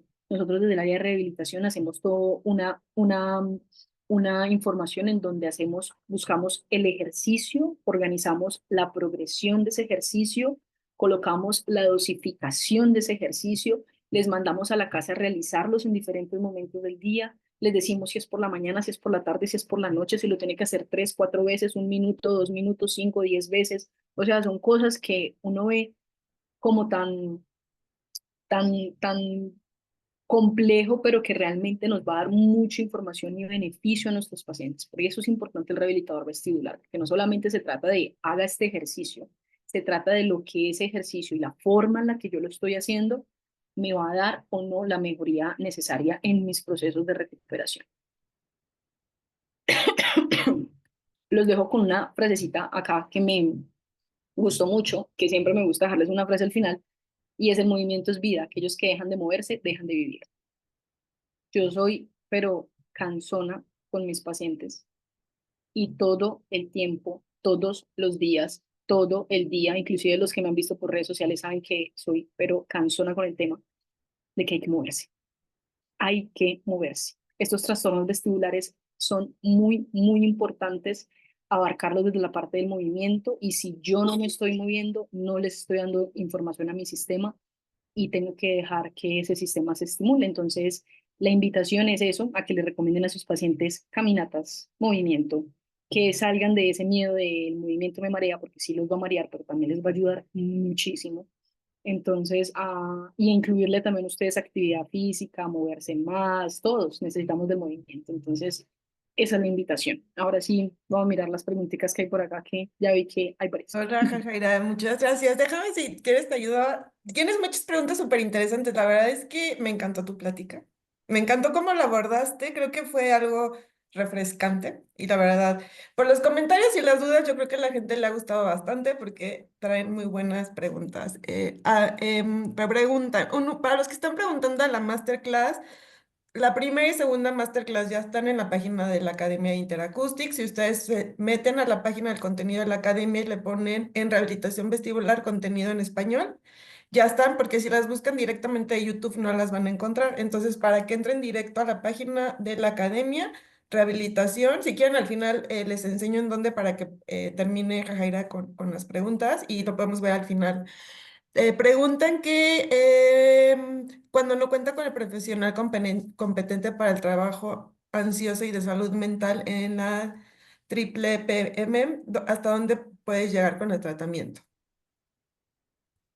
Vean, es muy complejo porque la verdad es que sí hay muchos pacientes que necesitan de esta parte de terapia psicológica y la verdad ha sido un reto súper complejo encontrar personas que trabajen salud mental, que sepan de vértigo y que lo traten como es. Yo siempre les explico a mis pacientes que esta parte del vértigo es un trauma, no es el hecho de que mi trauma sea mi niñez, mi infancia, mi trauma de chiquita porque me caí, no sé, cualquier trauma que desde la parte de psicología siempre pasa y que les abarcan, sino que se tiene que trabajar como lo es el trauma en realidad, que es el vértigo. Es ese trastorno vestibular lo que me está afectando mi vida. Y encontrar profesionales que lleguen a ese punto es muy difícil. Yo lo que trato con esos pacientes que no tienen la posibilidad de tener un profesional en el área de psicología es tratar de educarlos mucho, de hablarles mucho en el tema, de incentivarlos, de colocarles tareitas de, bueno, salgamos, venga, pues no salga conmigo, salgamos, vayan a la calle con un familiar, salgan a pasear, vamos a buscar una manera que le dificulte, obviamente sin meterme en el campo de esta parte de psicología, pero que yo no sé nada de eso, pero sí como tratar de motivarlos y educarlos mucho con respecto a que es algo que te tiene que abarcar de una manera más de enfrentarse a esa situación y pues la verdad sí les ayuda un poquito, pero realmente sí es muy necesario pues, de lo posible pues tener como ese profesional en psicología. Listo. Preguntan también, muchas preguntas se repiten acerca de la realidad virtual, la terapia a través de realidad virtual. ¿Tú qué opinas? Si es eficaz, cómo la usas, en quiénes estarían contraindicados, ¿no? O cómo armarías tu estrategia con uso de la realidad virtual. Hoy en día se está hablando mucho del tema, se está hablando mucho del tema porque realmente es algo que primero llama mucho la atención porque es como que algo muy novedoso y que vemos que a los pacientes les sirve mucho. Yo la verdad he tenido la posibilidad de trabajar con ambas, con la convencional y la realidad virtual. Yo no cambio la convencional por nada del mundo. Me parece que es algo muy bueno. No quiero decir que la otra sea mala, no. Realmente la información que da es muy interesante, es muy, nos ayuda, digamos, como a meter al paciente en esas situaciones en donde realmente en un consultorio nos queda complejo llegar, pero, pero yo siempre he sido como muy partidaria de que la rehabilitación vestibular hay que buscar la manera de hacerla en casa y muchas veces se muestra como la rehabilitación vestibular como esto es lo único que tiene que hacer y ya solamente con venir aquí, colocarse las gafitas y meterse en esto, ya con eso tiene y la verdad es que lo que yo necesito más que estar inmerso en esa parte de virtualidad es que las personas salgan a la calle, hagan esos ejercicios, se muevan y eso lo hacemos mucho en la parte convencional. La verdad, las dos me parecen muy buenas, pero siempre, siempre, siempre cuando trabajamos esta parte de realidad virtual es muy importante meterle también información de la terapia convencional. O sea, lo que yo hacía, por ejemplo, con mis pacientes cuando tenía la posibilidad de hacerlo virtual era, mi terapia se divide en 30 minutos, 15 minutos virtual, 15 minutos convencional para que tenga unas actividades que trabajar en casa y de esa manera podamos reforzar lo que se trabajó en terapia, porque si no, no estamos realmente haciendo nada. Claro, sí, no más que nada como el acompañamiento entre ambas, ¿no? Yo creo que es donde se van a complementar bastante, bastante bien, ni una ni otra, sino como las dos, rehabilitación vestibular, a lo mejor realidad virtual en el momento que está con el especialista y un rato también para los ejercicios que al final el paciente va a trabajar en casa y que necesita que sepa cómo hacerlos correctamente, ¿no? Claro, y ayuda mucho, es que la realidad virtual, digamos que nos da como mucha información de la realidad del entorno. Ah, bueno, y la otra pregunta que era como que los pacientes que están contraindicados, realmente más que la contraindicación es el hecho de la inmersión como tal, porque por ejemplo las personas que sufren de migraña vestibular, o sea, son buenos para estas personas, pero al mismo tiempo les puede afectar un poco por la estimulación tan grande. Entonces lo que les hablaba de la progresión, cuando nosotros hablamos de progresión en la parte terapéutica, tenemos que empezar con cosas muy simples e ir haciéndolas más complejas para que la persona logre procesar. Porque si usted llega a una persona con una migraña vestibular y lo mete de una vez, vaya, métase a un supermercado y empiece a hacer lo que hacen la rehabilitación virtual, que vaya, coja aquí, vaya, coja. Probablemente eso lo va a volver nada. O si lo vamos a montar de una vez en un carro y trabajarle esa parte de información optocinética, probablemente lo va a descompensar. Entonces es como ir paso a paso en esos procesos para que podamos tener pues como un buen uso de esta tecnología en esta parte.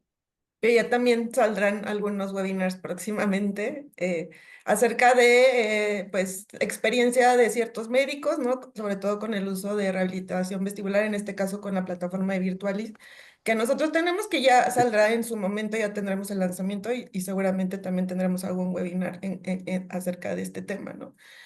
También preguntan mucho de tu opinión acerca del ejercicio en general con la rehabilitación vestibular, si tú recomiendas algún tipo de ejercicio en específico, tai chi, pilates, yoga, ¿cuáles son los que tú recomendarías o dirías que tú no recomiendas? Bueno, yo siempre les digo a mis pacientes que hagan actividad física que se sientan capaces de hacer. En los únicos que les coloco algún tipo de restricción son en el vértigo posicional paroxístico benigno, porque sabemos que un golpe en la cabeza en estos casos puede ser pues catastrófico, ¿cierto? Entonces a ellos lo único que le digo es traten de evitar ejercicios de choque, ¿cierto? Que hay que fútbol, que básquetbol, que una pelota, que si quieren salir a caminar, que si quieren ir a correr, que si quieren ir al gimnasio, que si quieren hacer esto, normal. Yo siempre lo que siempre he dicho y lo que siempre he tratado de enseñar es que la actividad física debe ser una actividad que a usted le guste, que le llama la atención. Porque si yo le digo a usted, vea, para mí me parece que la mejor actividad física es el tenis porque tiene un montón de movimiento tiene información visual, tiene información de cambios de velocidad, de posición. Claro, está genial, pero mi paciente ni tiene tenis, ni tiene forma de pagar una clase de tenis, ni tiene los implementos, ni tiene idea de jugar tenis, ni sabe nada al respecto. Entonces, ¿cómo voy a yo llevar a un paciente a hacer eso? Pero si mi paciente me dice, a mí me encanta salir a caminar, salga a caminar. A mí me encanta ir al gimnasio, vaya al gimnasio. A mí me gustan los ejercicios, salir a correr, vaya a correr. O sea, lo importante es moverse. Lo que es la parte del yoga, el tai chi, todo eso nos ayuda mucho en la parte del control del cuerpo, pero también en la parte de respiración y relajación. Entonces, si también se puede implementar ese tipo de cosas, perfecto. O sea, yo siempre digo, todo lo que sea movimiento, bienvenido sea, siempre y cuando a mí me guste y me dé esos beneficios que necesitamos. Perfecto. En los casos de M triple P, ¿en qué momento del día recomienda las estrategias vestibulares en su casa? Depende mucho también la sensación de los pacientes, pero en estos, generalmente, a ver, depende de la descompensación, porque hay unos que son con un mareo permanente durante todo el día muy marcado, entonces digamos que se busca que sea más varias veces, poco tiempo, ¿cierto? Entonces, por ejemplo, un ejercicio de 1 o 2 minutos en la mañana, otro refuerzo al mediodía, otro refuerzo a mitad de la tarde, otro refuerzo por la noche, para que vaya teniendo en diferentes momentos del día esa estimulación y tengamos como ese control. Pero si los pacientes, digamos, están un poquito más controlados, que ya no tienen el mareo como tan permanente, sino que es más la sensación de oscilación o la sensación de inestabilidad, entonces ya se puede variar a que sea 1 o 2 veces por día, que vaya teniendo como esas estimulaciones en diferentes momentos, pero sí depende mucho cómo esté en ese momento. Listo. Preguntan también que los pacientes que tienes fuera de la ciudad y que no pueden acudir presencialmente a tu consulta, ¿cómo los manejas, si les envías alguna película o cómo es que manejas la rehabilitación vestibular online? Con los pacientes que no están acá, lo que yo hago con ellos es los que se pueden hacer la evaluación aquí presencial, perfecto. Los que no, siempre les trato de hacer, apoyarme mucho desde la parte de videos, de pruebas oculares y pruebas de maniobras evaluativas y demás para poder tener pues como una idea de lo que está pasando en su sistema. Y el tratamiento con ellos, pues prácticamente es lo mismo que con los otros. Trato de buscar las herramientas que tengamos en casa, porque obviamente pues en mi consultorio yo tengo más cosas con las cuales puedo trabajar, pero por eso les decía yo de la creatividad del terapeuta, porque no se trata solamente de necesito todo esto. Yo creo que en un video que subí hace poco que salían un montón de materiales que uno dice necesito todo este montón de materiales para rehabilitar, cuando no, lo que necesito es tener los conceptos para saber cómo rehabilitar lo que necesito con lo que tengo. Entonces con esos pacientes lo que hago es precisamente buscar lo que hay a mano, trabajar con ellos eso, con los ejercicios pues que necesiten y siempre lo más importante, dejarles un plan de tratamiento en casa, porque eso es lo que realmente va a hacer que el paciente mejore. No se trata tanto de hacer un montón de ejercicios o un montón de cosas, sino el tratamiento en casa, el hecho de entregarles una actividad para que hagan en la casa, su dosificación, su entrenamiento como tal de ejercicios, es lo que realmente les va a mejorar los trastornos que tienen. Listo. Déjame ver si hay. Ok, listo. Pues el resto ya son felicitaciones, comentarios para agradecerte, Jajaira. Creo que la gente ha quedado muy contenta con la charla del día de hoy y me da muchísimo gusto pues poder hacer esto una forma mucho más constante. No va a ser la única vez. Muchas gracias por cerrar la masterclass. No va a ser la única masterclass de Vértigo que organizaremos. Ya eventualmente iremos organizando otras. Ya se vienen a mitad de año las masterclass audiológicas pediátricas para que también estén al pendiente. Se vienen lanzamientos, los potenciales corticales, muchísimos proyectos y pues también agradecerles a todos ustedes que se conectan con nosotros. Y bueno, muchísimas gracias, Jaira. Pues una vez más, muchas gracias. Y si quieren les enseño rapidísimo. Acuérdense que cuando se cierre la plataforma les va a salir la encuesta a la página para que la llenen y ahí en el correo ustedes me pongan que quieren la constancia y si quieren también que les mandemos el link con los webinars pasados o próximos webinars se los podemos mandar. Y les voy a enseñar dónde ya pueden revisar las otras dos masterclasses que ya están también en la página de internet. Muchísimas gracias, Jaira. Gracias, no, a ustedes por la invitación. Por acá, cualquier cosa a la orden. Gracias. Déjenme nada más, les voy a enseñar rapidísimo. Y aquí ya la tengo cargada. Espérenme para que también la vean. Que yo ya estoy aquí en la página de Interacoustics Academy y lo que voy a hacer es irme a las áreas donde me interesa. En este caso fue balance porque fue la primera y la segunda masterclass, entonces están dentro de la sección de balance. Le doy clic y acá hasta abajo me dicen qué contenido lo quieres. Le estoy seleccionando que en español y voy a quitarle el tic de inglés. Y acá ya están, evaluación y rehabilitación vestibular. Esta fue la segunda masterclass y aquí está la primera masterclass y también están algunos otros webinars que hemos estado haciendo en años anteriores. Entonces, para que sepan dónde pueden encontrarlas, ya que si las buscan directamente en YouTube no las van a encontrar, las tienen que buscar directamente desde la página de la academia. Y bueno, pues cualquier otra cosa, ya saben, me pueden escribir a mi correo, yo les mando las constancias. También he estado recibiendo otros correos de constancias que quedan pendientes, entonces de que les van a llegar, nada más denme paciencia, yo les voy a mandar todas las que les haga falta. Y pues muchísimas gracias, nos vemos. El siguiente webinar va a ser el 28 de junio. Va a ser a cargo de el neurólogo Sergio Vázquez y nos va a hablar de la patología del síndrome vestibular agudo de origen central. Entonces, para que vayan apartando la fecha y cuando ya tengamos toda la información, el link, ya publicaremos el flyer. Y pues muchísimas gracias a todos y buen fin de semana.